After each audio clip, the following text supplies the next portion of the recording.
le journal Patrick Cohen.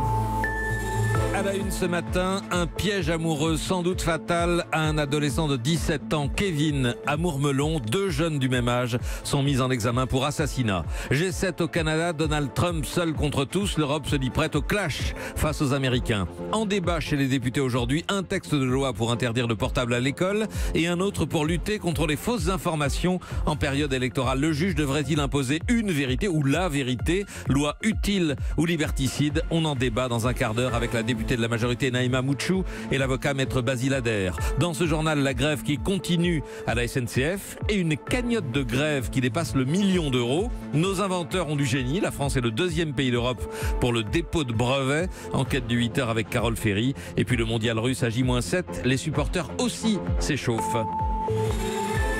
3 adolescents de 17 ans, 3 vies gâchées. Celle de Kevin s'est arrêtée samedi dernier, poignardé à mort dans un parc de Mourmelon dans la Marne.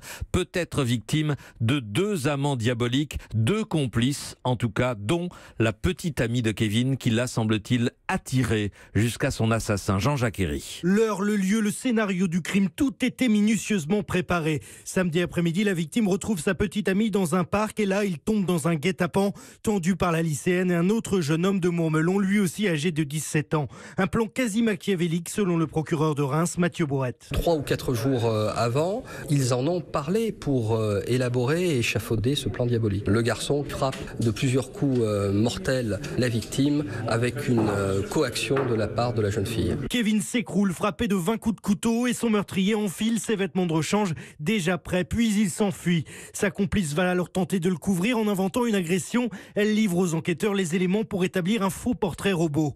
Les motifs du meurtre restent flous. Le meurtrier semblait très amoureux de la jeune fille. Alors la lycéenne a-t-elle joué avec ses sentiments pour l'amener vers le crime? Elle qui se disait harcelée par Kevin.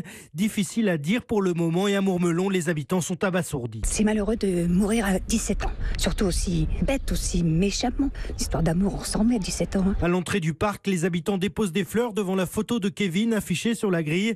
Sur un mot, on peut lire « On va trouver qui t'a fait ça ».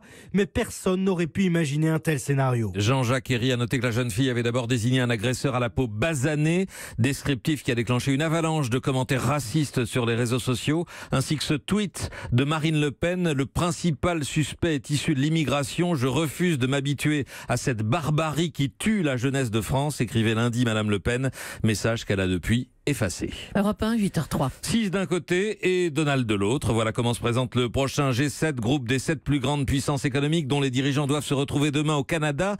Justin Trudeau l'a dit ainsi tout à l'heure en accueillant Emmanuel Macron. Certainement, il va y avoir des conversations parfois difficiles autour de la table du G7, particulièrement avec le président américain sur le commerce, sur les tarifs. Europe et Canada unis contre Donald Trump face aux taxes sur les importations d'acier et d'aluminium. Nicolas Barré, l'Europe a choisi la riposte maximale. Voilà, l'Europe aurait pu choisir la riposte graduée. Elle avait dressé une liste d'importations américaines susceptibles d'être taxées, du Bourbon, du Kentucky, au yacht et au Harley-Davidson. Eh bien, tous les produits de la liste seront taxés sans exception. Il y en a pour 2,8 milliards d'euros d'importation. Alors certes, c'est une goutte d'eau dans le commerce transatlantique qui dépasse les 600 milliards d'euros. Mais le geste politique est puissant. L'Europe a écarté le scénario d'une approche graduée ou séquencée, évoquée ces derniers jours. Elle choisit la manière forte. On peut dire que Donald Trump a réussi l'exploit d'unir l'Europe contre lui. Exactement, et il a réussi un autre exploit, celui de changer Angela Merkel. Personne ne l'avait vu comme ça hier au Bundestag devant les députés allemands. Elle a lancé un autre avertissement à Donald Trump avant le G7 qui commence donc demain au Canada. Pas question de faire des compromis. La chancelière est prête à isoler les États-Unis lors de ce G7 qui risque de ressembler à un G6 plus 1.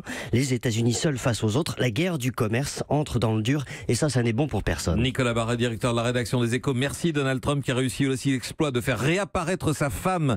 Melania Trump était restée invisible depuis 25 jours. On l'a vu hier lors d'une cérémonie à Washington.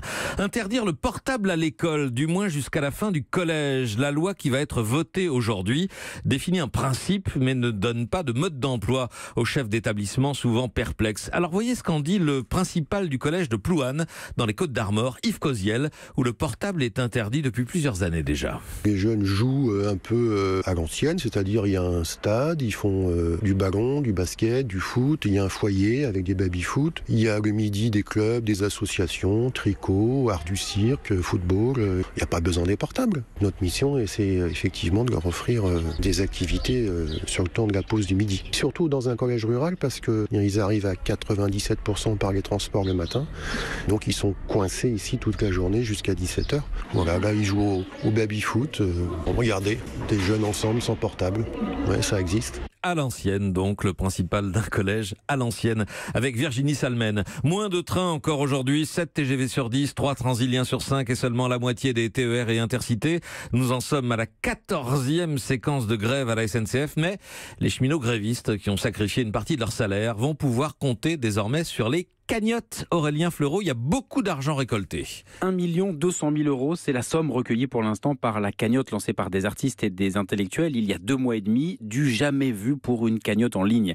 C'est beaucoup, mais c'est loin d'être la seule initiative. Sudrail, de son côté, a par exemple réuni près de 100 000 € et il existe des dizaines de caisses de grève gérées localement. À Cherbourg, 15 000 € ont été récoltés suite à des dons d'usagers ou d'associations. Pour gérer au mieux cet argent, les syndicats ont créé une association qui étudie chaque dossier au cas par cas en essayant de cibler les situations les plus urgentes, familles monoparentales ou couples de grévistes, explique Alan Bertu, responsable CGT cheminots en Normandie. On a aujourd'hui des cheminots qui ont eu un salaire de l'ordre de 400 à 700 €. C'est sur ces cheminots-là que nous priorisons la proposition de solidarité.